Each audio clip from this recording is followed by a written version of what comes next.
Ayan, what's up mga kapitbahay? Nandito tayo ngayon sa warehouse. May ayusin tayo. Ayan, may CCTV natin na isa.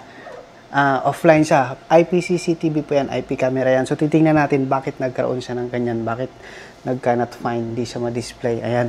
Alright, so, bago po yan, bago natin ayusin yun, meron tayong pinasuyo ng mga taga-warehouse natin. Tinatanong nila sa akin kung bakit walang display yung camera, yung isang bili nilang bagong racetrack. Yan, kung mapapansin nyo, sa warehouse, meron tayong forklift, racetrack, ayan, yung maliit na battery, hindi nagdi-display yung yung kanyang camera, kaya pinasuyo nila sa atin, pinapatingin nila bago natin ayusin yun, titingnan muna natin, kaya let's go, papakita ko sa inyo, share ko sa inyo kasi na-amaze ako Actually, nakita ko na yung problema bakit ayaw mag-display, kaya papakita ko sa inyo kung bakit. Let's go. Ayan mga kapitbahay, eto yun ayan, itong racetrack na to, eto yun, ayan, okay. Mayroon niyang display dito Meron display dito yan. Ayan may display yan. Ito. Alright, tingnan ko yung mapapansin. Ito yung susian niya. Ayan, ito yung display niya. Ang cute na ito Tapos kayo yung mapapansin, nakalagay dyan, no signal. Yan yung nagiging problema nila. Kaya, tinrace ko. Kasi ang camera po niyan is nandito po yan. Ayan, sideways. Ayan, naputol yan. Dumating na pala yung isa nating backup switch. Ayan, dumating na. Okay, so balik tayo dito sa video natin. So, ang camera po niyan, mga kapitbahay, nandito. Napakaganda ng camera na ito Ayan siya Meron siyang laser. Meron siyang camera. Itong camera, makikita mo dun sa screen. Itong laser, ito yung yung para pag nagsundot ka ng ng cargo. Like for example yan. Pag nagsundot ka ng cargo, makikita mo may kulay blue rito kung pantay o hindi. Yan, parang ganun. Okay, so let's go. Kaya ayaw pala umandar kasi wala pala siyang power. Walang power. So tinrace ko yan hanggang dito. Tinrace ko. Tapos nakalagay dyan sa taas.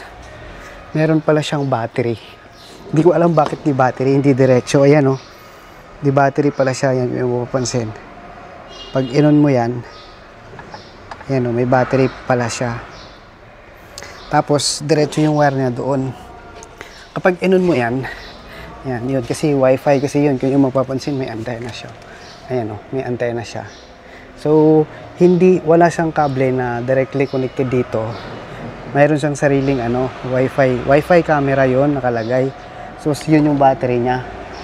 Kaya bago ka mag-connect, kailangan i-on mo muna yun para magkaroon ka ng signal dito. Let's go. Try natin i-on. Pag inon mo yan, ayan yan. So, nakalagay dito, 12.4 baliktad lang. So, nakalagay dyan, ayan polymer lithium ion battery. Ayan. Ayan, kung yung papansin, nagkaroon na siya ng display. Yan, kung yung mapapansin, meron yung laser, ayan yung laser niya, ayan kulay blue. So, galing yan doon. Ayan ayan yung camera nagka-power na. Ayan, may laser siya. Alright. So, let's go. Subukan natin kung paano yung gumagana. Yun yung mapapansin. Ayan. Pag in-adjust mo yan, yung laser nyo. Ayan. Ayan. Kung yung mapapansin sa camera, hindi masyadong kita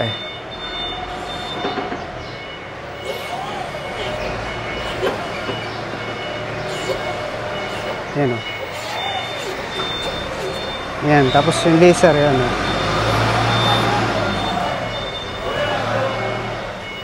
Ayan, yung laser. Ayan napakaganda.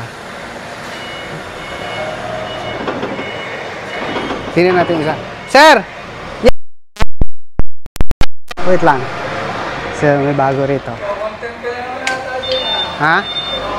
Gumagana camera? Hindi. O, tingnan ako. Walang signal I-ano mo. Ayan, tingnan mo. Wala rito signal Wait lang. Huwag mo galawin. Wait lang. Huwag mo galawin. Dito yung ito. Para gumana yung camera, may battery. Yun mo lang.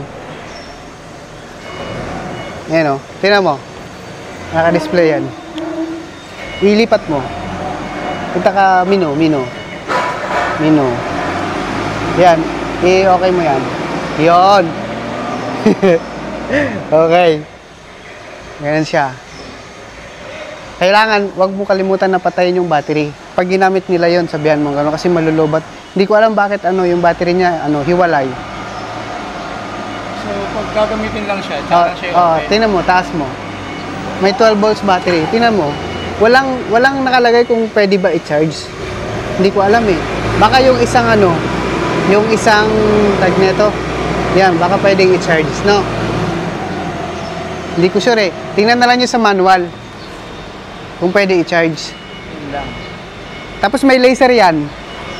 Ayan na, may laser. Ano na magamit niyan? Malalaman mo pa. Ayan o. Ano yan dito? Ayan, sa ilalim mo. Kung pantay. Kung pantay o hindi. Okay naiwasan na yung pagbutas. Diba? Maling pagtama ng blade. Alright. Hi ka muna sa vlog ko. Sige. Ganun, turo mo sa... para hindi maubos yung battery. Pero... naka-on na siya. So, on natin.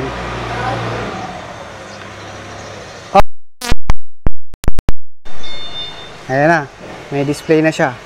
So, titingnan natin. So, babalik na natin sa dati. Yan.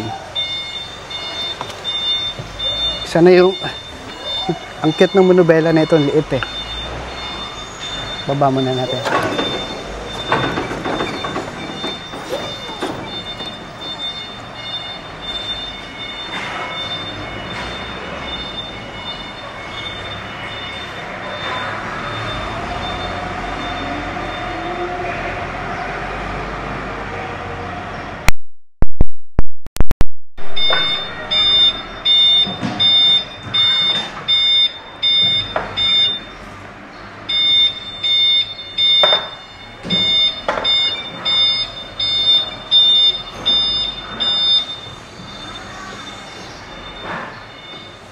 Cute.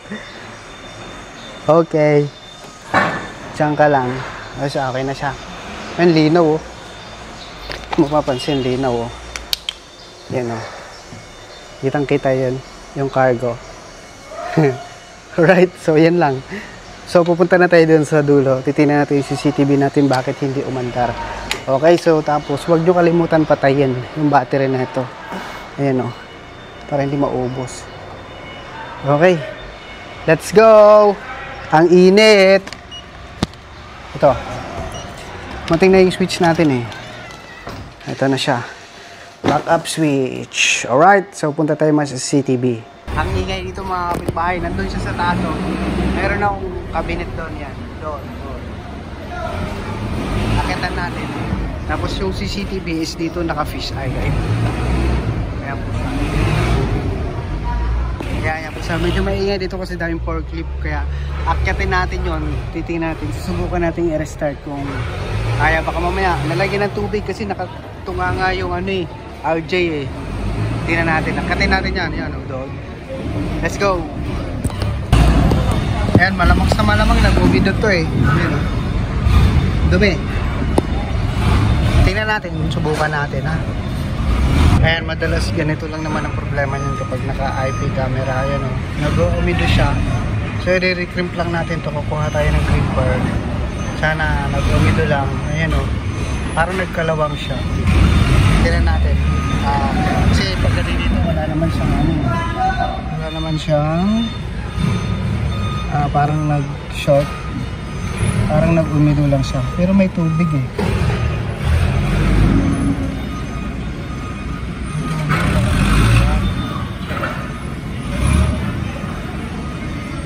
Nasira yung camera natin.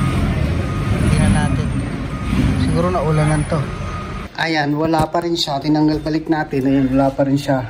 So, suspect ko rito baka mamaya nasira yung camera kasi may tubig yung kanyang RJ45. Pagtingin ko, siguro lumakas yung ulan, umanggi, tumulo.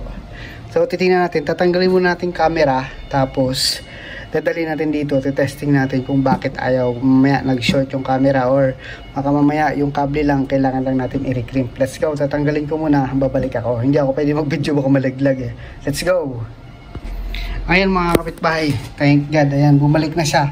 So, thank God, hindi sira yung ating CCTV. Ang nangyari lang is, nag-umido lang yung RJ45. Ganyan kapag naka-outdoor, tapos walang sapin. Kasi yung RJ ko na yun is walang sapin, naka-outdoor. Yan, nag-umido lang. Siguro hindi lang, parang naglo-lost contact lang yung RJ45. Parang kinakalawang yung gold. Kaya yun, kaya nirecrim ko lang, ayan, goods na ulit siya. Kaya, kitang-kita na ulit. Ayan, so that is our video for today. So maraming salamat, God bless and peace. Sana may natutunan na naman kayo ng basic. Alright, so let's go back to work ulit tayo. Ayan, alright, yan lang ang mga dahilan minsan ay lalo na kapag outdoor. Kapag mga naka-analog ka naman, ang mga possible minsan kasi sa analog madalas may ganung guhit-guhit, lumalabo, hindi bumabalik yung infrared. Madalas dyan kapag sa analog is yung ano lang, yung video balloon or yung wire. Minsan yung wire din minsan, or di kaya minsan kulang yung power na binibigay. Minsan adapter, yan. Yun yung mga tip ko po, no? Minsan adapter, minsan power, minsan video balloon or minsan wire talaga. Ayan. Sensitive kasi kapag analog. Pero kapag IP camera, as long as na connected sa network, goods na goods po yan. Alright, so ayan, kitang-kita ulit sila. Kaya, thank God, okay na ulit. Kaya, let's go!